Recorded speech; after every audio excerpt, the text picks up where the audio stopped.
Sobat calon guru semuanya, berdasarkan dari jadwal seleksi P3K 2024 mulai besok, yaitu pendaftaran seleksi gelombang 1 dimulai yaitu tanggal 1 sampai dengan tanggal 20 Oktober 2024. Nah, tentunya teman-teman telah mendeteksi secara mandiri kalian itu masuk di peserta yang harus melakukan pendaftaran di gelombang 1 ataukah di gelombang 2, teman-teman.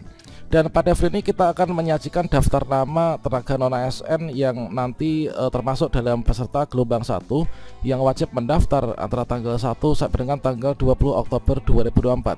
Nah, teman-teman nanti yang masuk dalam daftar nama jangan sampai terlewat harus mendaftar sesuai dengan jadwalnya. Sekaligus kita juga akan memberikan tutorial bagaimanakah cara cek daftar nama tenaga non ASN yang masuk dalam database BKN, baik itu di instansi pemerintah pusat maupun juga daerah. Bagaimanakah informasinya? Silahkan simak video ini sampai selesai. Namun sebelum kita lanjutkan, perlu saya ingatkan, bagi teman-teman yang mungkin baru pertama kali menemukan channel Calon Guru ini, silakan klik tombol subscribe-nya, dan aktifkan notifikasi loncengnya, sehingga jika Calon Guru menyajikan update informasi terbaru, kalian tidak akan ketinggalan informasi. Baiklah sobat calon guru semuanya, sebelumnya di sini kita sudah menyajikan yaitu terkait tentang siapa saja peserta untuk pendaftaran P3K guru, P3K teknis maupun juga P3K ketenaga kesehatan. Ya benar, di sini kita sajikan secara terpisah yaitu terkait tentang untuk Kemenpan RB yang menjadi dasar hukum untuk pengadaan seleksi P3K tahun 2024. Nah, di sini teman-teman, yaitu untuk P3K teknis itu mengacu pada Kemenpan RB nomor 347, kemudian P3K guru adalah 348, dan juga untuk yang kesehatan itu adalah 349, teman-teman. Nah, selanjutnya di sini kalau misalkan kita merujuk pada jadwal dari seluruh kriteria pendaftar, di sini nanti dibagi menjadi 2 gelombang untuk melakukan pendaftaran dan juga ikut seleksi P3K 2024. Yang mana merujuk pada jadwal pengadaan P3K 2024 yang dirilis BKN kemarin, maka sini dibagi yaitu antara siapa saja yang nanti melakukan pendaftaran untuk yang gelombang 1 dan juga mana yang di gelombang 2. Dan untuk teman-teman tenaga honorer yang melakukan pendaftaran yaitu mengacu pada jadwal seleksi tahap 1, itu diantaranya untuk yang P3K teknis itu adalah teman-teman XTHK 2 dan juga tenaga non ASN yang terdaftar di database BKN. Kemudian untuk P3K guru itu adalah teman-teman pelamar lulus passing grade dan juga XTHK 2 serta non ASN yang terdaftar di database BKN. Untuk yang kesehatan ini adalah teman-teman yang D4 bidan pendidik dan juga XTHK 2 serta tenaga non ASN yang terdaftar di database BKN. Nah, di sini bagi teman-teman yang masuk dalam tenaga non ASN yang terdaftar di database BKN, baik itu untuk P3K teknis, kemudian P3K guru maupun juga P3K tenaga kesehatan, termasuk juga seluruh peserta yang di sini ini nanti melakukan pendaftaran itu adalah pada gelombang 1, yaitu mulai tanggal 1 sampai dengan tanggal 20 Oktober 2024. Nah, bagi teman-teman yang saat ini itu masih bingung yaitu apakah kalian itu termasuk dalam daftar nama peserta yang terdaftar di database BKN ataukah tidak. Nah, berikut ini kita akan menyajikan yaitu tenaga non ASN yang terdaftar di database BKN itu kira-kira masuknya seperti apa dan juga cara mengeceknya kita masuk di database BKN itu atau enggak ya. Silahkan simak video penjelasan ini. Dan di sini sekali lagi saya jelaskan kepada teman-teman yang mungkin masih bertanya-tanya pendaftaran ASN itu apa sih. Kemudian teman-teman yang bertanya saya tuh masuk di database BKN atau enggaknya itu Jadi teman-teman, untuk honorer yang masuk dalam database BKN itu merupakan mereka yang ketika tahun 2022 itu ikut pendataan non ASN. Yaitu pendataan ASN itu adalah di sini kemarin setelah selesai dilaksanakan pada bulan Oktober 2022 Ini merupakan tidak lanjut dari berlakunya PP nomor 49 tahun 2018. Nah, tujuannya adalah untuk memetakan kondisi dan jenis kepegawaian dari para honorer ini. Nah, kemudian ketika itu yaitu untuk syarat ikut pendataan tenaga non ASN. Di sini siapa saja yang dulu ikut pendataan non ASN. Nah, jika teman-teman merasa tidak pernah ikut, berarti kalian nggak masuk nih. Nah, ketika itu yang bisa ikut pendataan non ASN itulah honorer THK 2. Ini adalah yang terdaftar dalam database nasional BKN sebagai THK 2 dan juga non ASN yang bekerja di instansi pemerintah. Kemudian berikutnya apa saja syaratnya. Ketika itu syaratnya adalah masih aktif bekerja sebagai tenaga non ASN, mendapatkan honorarium dengan mekanisme pembayaran langsung dari APBD maupun juga APBN.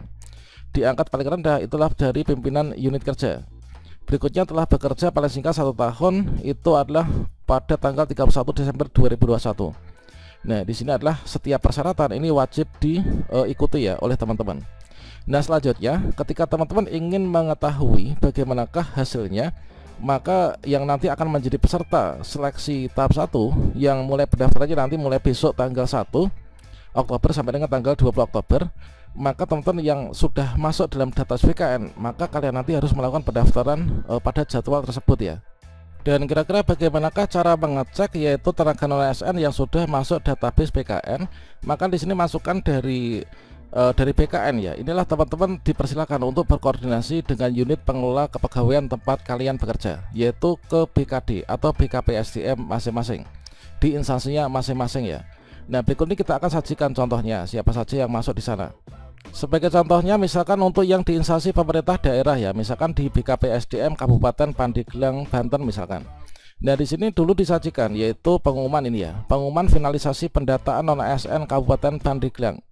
Nah, kita cek berarti daftar nama yang ada di sini itu adalah daftar nama yang sudah masuk dalam database BKN, teman-teman. Jadi di sini dari hasil pendataan tenaga non ASN secara finalisasi sudah diumumkan ya. Finalisasi pendataan tenaga non ASN di Kabupaten Pandeglang tahun 2022. Dari hasil pendataan tenaga non ASN ini untuk jumlah tenaga honorer kategori 2 itu ada 1152. Dan untuk yang non kategori 2 itu ada 6.969. Totalnya ini ada 8.000-an. Nah, teman-teman yang masuk dalam daftar nama ini maka nanti melakukan pendaftarannya. Berarti kalian sudah masuk nih dalam database BKN. Coba kita cek daftar nama. Dan di sini ada yaitu akan muncul yaitu data misalkan untuk lampiran tenaga honorer yang kategori 2.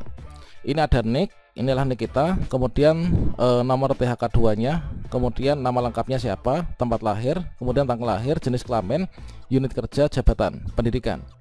Nah, misalkan saja ini NIK saya ini, kemudian namanya adalah ini, kemudian tempat lahirnya di sini, kemudian unit kerjanya itu di SDN Sidomukti 3. Ini sebagai guru kelas, ini S1 PGSD. Berarti nama-nama yang muncul di sini ini sudah masuk dalam data BKN. Berarti teman-teman yang kalian ketika cek ya, di sini nama kalian ada, berarti di sini teman-teman nanti wajib melakukan pendaftaran antara tanggal 1 sampai dengan tanggal 20 Oktober 2024. Nah, ini cukup banyak banget ya, ada 10.000-an ya tadi. Ini kita lihat sampai terakhir tuh ada banyak banget. Ini adalah ada juga yang bekerjanya tuh di SDN Pandeglang 14 ya, Kecamatan Pandeglang. Kemudian sebagai pengadministrasi umum ini adalah SLTA sederajat untuk ijazahnya. Maka teman-teman yang masuk di sini harus melakukan pendaftaran di gelombang 1. Kemudian contoh untuk yang di instansi pemerintah pusat, ini juga diumumkan pengumuman finalisasi pendataan tenaga non ASN di lingkungan Kementerian Kelautan dan juga Perikanan. Nah, di sini untuk tautan pengumuman lengkapnya ini kita bisa cek di sini. Ini adalah disampaikan pengumuman finalisasi di lingkungan Kementerian Kelautan dan Perikanan. Ini adalah daftar namanya, kita bisa lihat ya pada daftar bawah. Oke, ini misalnya ini adalah hasil finalisasi pendataan tenaga non ASN. Ini adalah nama kita ini, namanya di sini, kemudian tanggal lahirnya, statusnya sebagai aktif THK2, ada yang juga non THK2. Ini untuk unit organisasinya ini di mana. Nah, ini adalah berarti teman-teman ketika kalian mengecek nama kalian terdaftar di database BKN, berarti nanti wajib melakukan pendaftarannya itu di gelombang 1 ya. Oke, demikian, semoga bermanfaat, semoga nanti teman-teman lulus semua ya di tahun ini.